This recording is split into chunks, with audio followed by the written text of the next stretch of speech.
A tragic train accident in Tripura has claimed the life of a young man. His sister is heartbroken by his death. Many have been moved by this scene.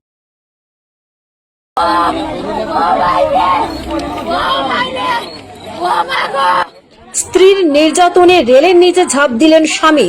পারিবারিক ঝামেলার জেলে রেলের নিচে ঝাঁপ দিয়ে আত্মঘাতী স্বামীর।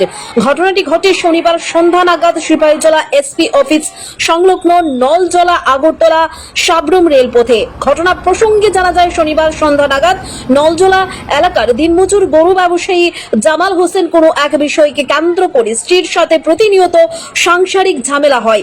ঝামেলা মাত্রাটা শনিবার দিন এতটাই বেড়ে যায় যে হঠাৎ করে জামাল হোসেন স্ত্রীর সাথে ঝগড়া করে আগরতলা থেকে সাবরুমগামী রেলের নিচে ঝাঁপ দেয়।